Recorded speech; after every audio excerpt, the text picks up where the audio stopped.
Hello, magandang gabi sa inyong lahat. Nandito na naman po ang inyong kapatid at kaibigan na si Lolo Ben na nagbibigay ng kwento sa inyo araw-araw.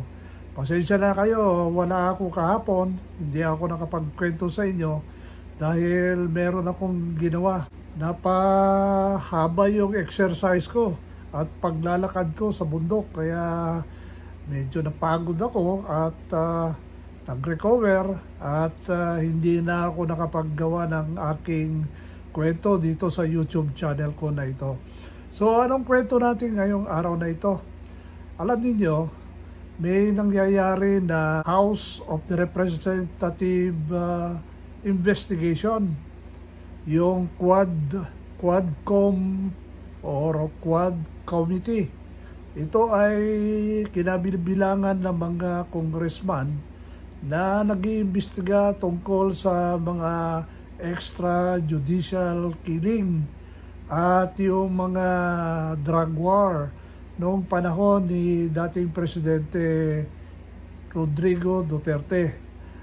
Alam niyo, nakakabahala itong ginagawa nilang investigasyon kasi alam niyo, ito, personal na pananaw ko, hindi ako naniniwala sa itong mga sinasabi ng mga involved o itong mga witnesses na iniimbita nila. Alam niyo, noong panahon ni Presidente Duterte, ang number one na plataforma niya is get rid of the drug problem dito sa bansa natin. At naging successful siya dahil napatinon niya lahat yung mga tao. At alam niyo, ito mga congressman, no, mga nag-iimbestiga ngayon, tameme sila nung ginagawa itong drug war nung panahon ni President Duterte. Tahimik sila. To the point na pati si Senator De Lima pumunta sa preso dahil itong mga taong ito, sila nagdiin sa kanya na involved siya sa mga drug trade, lalong-lalo na nung siya ay Secretary of the Department of Justice. Dahil palagi siya sa National Penitentiary noon at nakuhang witnesses yung mga bilanggo na doon dinidistribute yung drugs at saka yung nakikitang pera sa pagbebenta ng drugs doon sa loob ng bilanggo, napupunta yung pera kay Secretary De Lima. So ganoon ang pinalabas. Kaya napreso siya. So ganoon. Ngayon, naghuhugas kamay na ngayon itong mga involved. Ang sabi, yung Department of Justice daw ang dapat sisihin sa ginawang ito. But anyway, na-prove naman sa korte na walang kasalanan si Secretary De Lima. Alam nyo kasi, yung mga congressional hearing na yan nagiging judge, jury, ang mga congressman natin. Kaya ako, alam niyo mga kapatid, kaibigan, hindi ako naniniwala dito sa mga sinasabi ng mga witnesses na sinasabi na nagkaroon sila ng mga reward system. Aminin natin, talagang malala noon ang drug problem dito sa bansa natin. At yan ay nasolve nung panahon ng dating presidente. Ako ay hindi pro Duterte. Ako ay, dito, alam nyo naman ako, Marcos loyalist ako. Pero, hindi naman ako boto dito sa ginagawa nitong mga congressman na ito. Kung sino man ang mastermind o kung sino ang nag-uutos sa kanila na mag-conduct ng investigasyon sa mga nagawa ng dating presidente, ay palagay ko hindi ito, hindi makatarungan ito. Dapat nga itong mga nangyari nung nakalipas, dapat i-continue yan Hindi yung kinakalaban mo, hindi yung dinidiscredit mo. Dapat i-continue natin yan. At saka yung PNP dapat tuloy-tuloy ang laban natin sa mga ganyang illegal drug trade.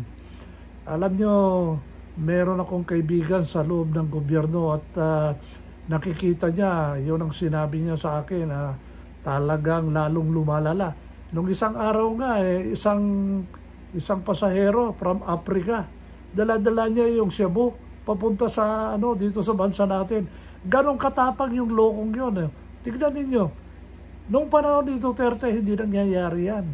Takot yung mga tao, pati yung mga congressman noon at sa mga senator, takot na takot pati yung mga local government officials. Kasi alam ninyo, mini-meeting niya itong mga mayor. Hindi lang lumalabas sa periodiko. Mini-meeting niya, pinawarningan niya, closed door yan, walang media, pati yung mga gobernador.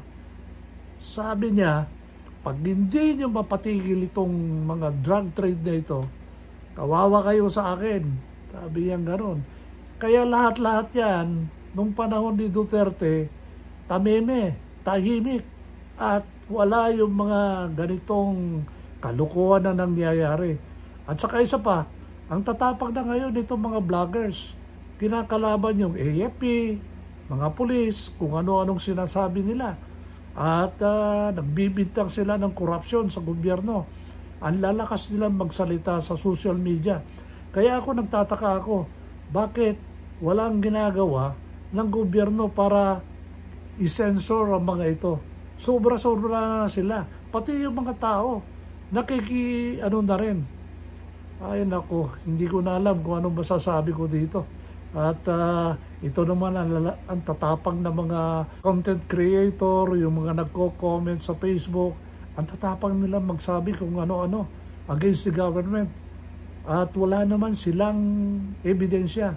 Hindi ko na alam kung anong nangyayari. Wala namang lakas loob yung gobyerno o kung sino mga responsible dyan na magsampa ng kaso. Dapat nga itong Department of Justice ang active dyan para mag-file ng kaso, pati yung National Bureau of Investigation at ang ating mga intelligence. Tahimik sila lahat. Ewan ko kung bakit. Ewan ko. Tahimik sila. Maraming nawawalang tao, maraming mga ginagawang krimen. Sa ngayon, hindi ko maintindihan. Maraming nawawalang tao, hindi ko maintindihan.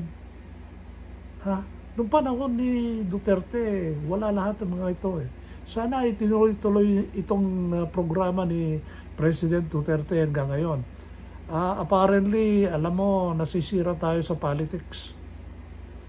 Ayaw na ayaw kong pag-usapan yung politics. Pero ngayon, dahil dati akong member ng AFP, medyo nasasaktan ako kasi marami na akong nababasa na wag natin sabihin fake news sa mga ito. Pero ako ay nasasaktan Parang walang ginagawa ng gobyerno natin. Parang walang ginagawa ang PNP natin. Parang walang ginagawa ng AFP natin. Parang walang ginagawa ng intelligence service natin. Sana ako ay nagkamali ng aking opinion or obserbasyon dito sa nangyayari ngayon. Anyway, i-monitor lang natin kung anong nangyayari ngayon kasi ito na nga, malapit na naman ang eleksyon, puro mudslinging na yan, puro atake ng personal na bagay na yan, kung ano-ano. So, ito ay halo-halo na ito mangyayari ngayon. So anyway, araw-araw naman tayo nandito para magbigay ng opinion, magbigay ng balita sa inyo. Kayo, kung meron kayong sariling opinion, isulat lang ninyo sa comment section at pag-uusapan natin yan. At siyempre, kung politika, pwede rin natin pag-usapan kasi marami naman tayo nababasa sa dyaryo at saka mga social media platforms para kibayin natin itong mga nangyayari ngayon. So yun lang po ang aking kwento ngayong araw na ito at sana nasa mabuting kalagayan kayo ngayon at sana tuloy-tuloy din ang inyong kalusugan, magandang kalusugan At syempre, huwag niyong kalimutan, kumpleto yung pagtulog natin, maayos ang kinakain natin, mag-exercise tayo at magpapawis. At syempre, always positive ang mindset natin. So, yun lang po. At magandang gabi sa inyong lahat. Bye!